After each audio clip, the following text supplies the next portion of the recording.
Baik, pertamanya semalam kita datang untuk untuk hantar memorandum tersebut, tetapi ditolak atas faktor keselamatan.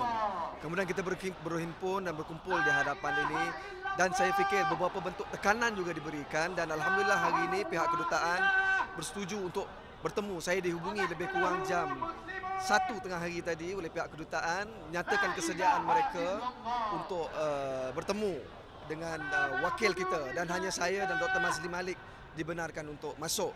Dan seperti yang kita nyatakan semalam juga, tuntutan kita jelas berkenaan dengan yang pertama, pembebasan segera para sukarelawan Sumut, tidak hanya sekadar warga negara Malaysia tetapi kesemua daripada mereka, dan yang kedua tentang soal jaminan keselamatan mereka ketika berada dalam tahanan, dan yang ketiga ialah desakan kita terhadap Amerika Syarikat untuk menggunakan pengaruhnya ke atas Israel, membenarkan bantuan kemanusiaan ini tiba di perairan Gaza.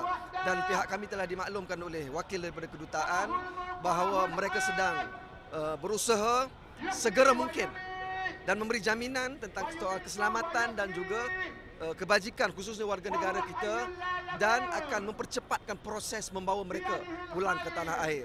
Dan yang kedua, mereka menyatakan dengan jelas bahawa mereka menghormati hak kebebasan bersuara, berkumpul seperti yang termaktub di dalam Perlembagaan Persekutuan, dan pihak kedutaan Amerika Syarikat tidak ada masalah berkenaan dengan hal itu.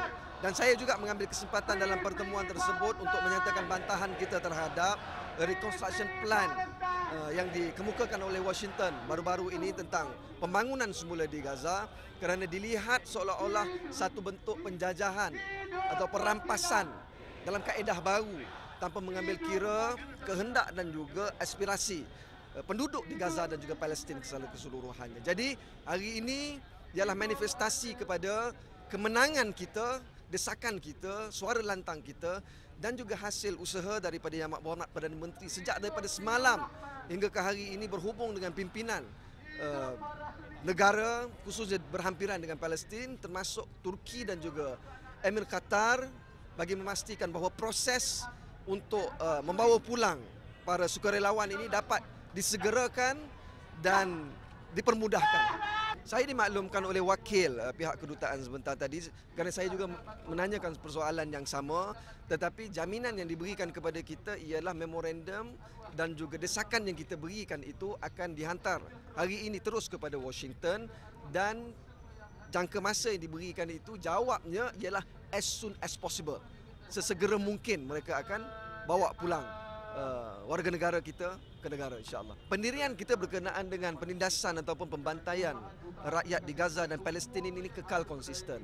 Hari ini bukan hanya sekadar tentang soal pembebasan para sukarelawan yang menyertai misi flotila ke Gaza, tetapi ini soal pembebasan rakyat Gaza dan Palestin. Ini tentang soal pembunuhan, tentang soal pembantaian, tentang soal kezaliman, dan juga tentang soal keadilan untuk mereka. Jadi saya tidak fikir bahawa kita harus berhenti di sini. Tuntutan kita jelas, permintaan kita jelas, dan saya yakin insya-Allah perhimpunan yang sebegini akan diteruskan sehinggalah setidak-tidaknya perperangan yang berlaku di Gaza itu berhenti. Dan kita tahu dasar luar Amerika bukan hanya hari ini, bukan hanya semalam, puluhan tahun dasarnya itu jelas, sentiasa memihak kepada Israel. Baru-baru ini juga dalam perhimpunan Mesyuarat Majlis Keselamatan Bangsa-Bangsa Bersatu, kali ke-6 Amerika Syarikat veto kepada cadangan yang diangkat supaya melakukan genjatan senjata di Gaza. Jadi kita akan terus melakukan tuntutan ini untuk memastikan setidak-tidaknya pada waktu ketika ini peperangan itu dihentikan, dan bantuan keselamatan ataupun bantuan perubatan, apa jua bentuk bantuan untuk penduduk di Gaza dan Palestin itu dapat disalurkan dengan sesegera mungkin, tidak melalui pihak rejim Zionis Israel tetapi melalui badan-badan yang diiktiraf oleh Pertubuhan Bangsa-Bangsa Bersatu. Itu saya fikir mana-mana pihak berhak untuk menyuarakan pandangan mereka. Tetapi kita juga ada tugas yang lain. Kita harus faham bahawa Malaysia hari ini bukan hanya sekadar Malaysia. Kita adalah pengerusi ASEAN. Jadi atas kapasiti sebagai pengerusi ASEAN, kita harus memainkan peranan kita bukan hanya sekadar memikirkan tentang persoalan negara kita semata-mata, tetapi termasuk negara-negara anggota ASEAN.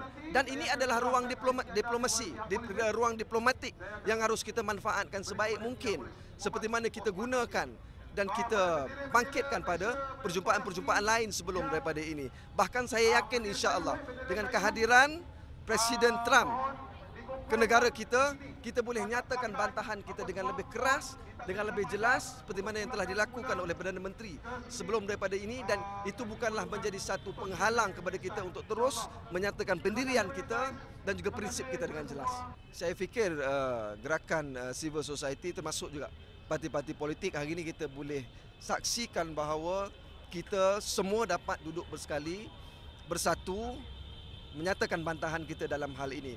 Dan saya yakin insya-Allah selepas daripada ini akan ada lagi beberapa siri demonstrasi bantahan yang dilakukan, dan seperti yang saya sebut sebentar tadi, sehinggalah setidak-tidaknya isu tentang soal peperangan dan juga pembantaian umat di Gaza dan Palestin ini dapat dihentikan. Dan perkara ini juga telah diambil maklum oleh Sri Paduka Baginda sesi pertemuan Yang Amat Berhormat Perdana Menteri ketika menghadap Sri Paduka Baginda, ya? Ya, betul.